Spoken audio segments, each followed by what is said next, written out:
So I heard you're not subscribed.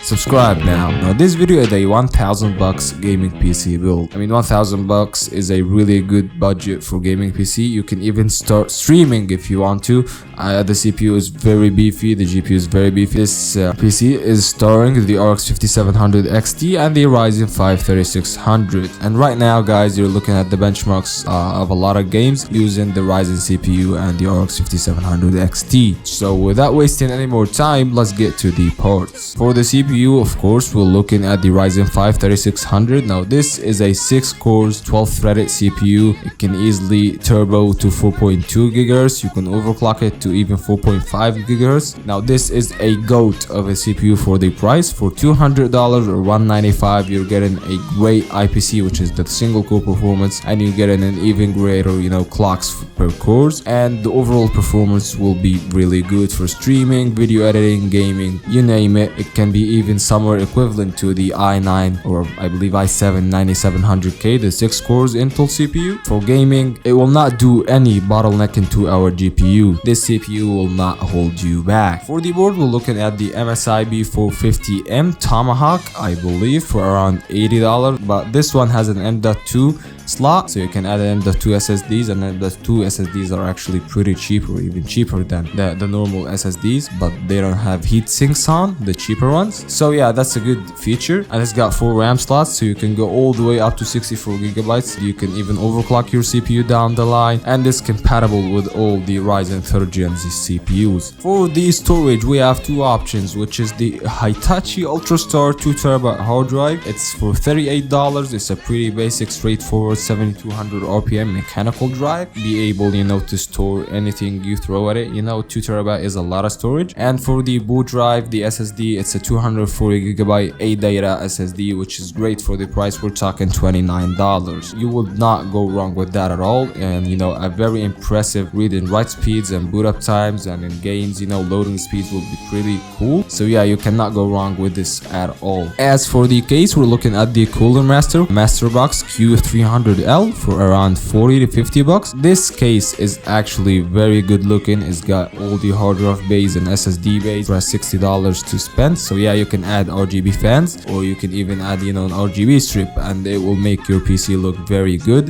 It comes in black and gold. So yeah, the black and gold theme PC, I would recommend you to go for it if you're getting the RX 5700 XT Evo version, which is all gold. It would make the PC look pretty cool. So yeah, for $40 you would not go wrong at all. As for the power supply, we're looking at a 650 watt power supply, or the Corsair 850 watt one. It depends on your budget and what do you want to pick. I mean, both are pretty reliable, all what you need for your PC. The PC consumes, according to PC Power Picker, somewhere around 450 watts, but keep in mind that the 850 watt one is a fully modular 80 plus gold certified PSU. For RAM, we're looking at 16 gigabytes of DDR4 RAM.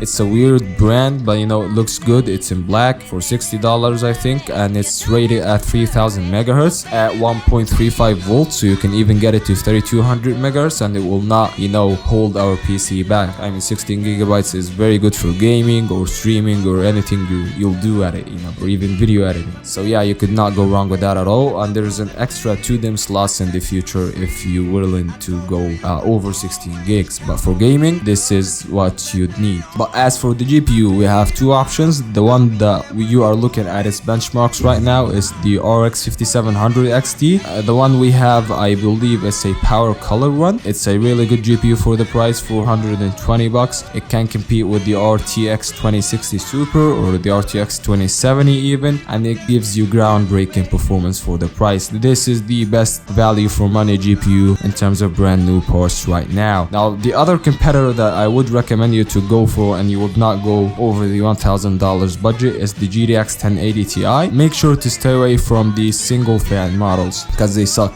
I mean, it's somewhere around the RTX 2070 performance, the 2070 Super actually. This is the best value for money GPU in both brand new and used GPUs. I mean, both GPUs gives you great performance at 1440p or even 4K. I mean, let's talk 1440p 144 Hz, even though that's kind of exaggerating, but you know, it can do that. And you could not go wrong with either options, but the faster one is the GTX 1080 Ti. Maybe the only downside that I believe there is no ray tracing technology enabled, so in the future that might not be a good thing. But anyway guys, that's it for today's video. As you've seen from the benchmarks, they are really good. And please, if you want to see more videos like this, consider subscribing. I mean, why the hell are you not subscribing? Please press on that like button so more people can see that video, and stay tuned for more budget oriented videos. And if you got any, you know, kind of request, leave it down in the comments and I will try to make a video about it or give you a solution to it. And that's it. Thank you for watching, and I'll see you in the next one. Peace.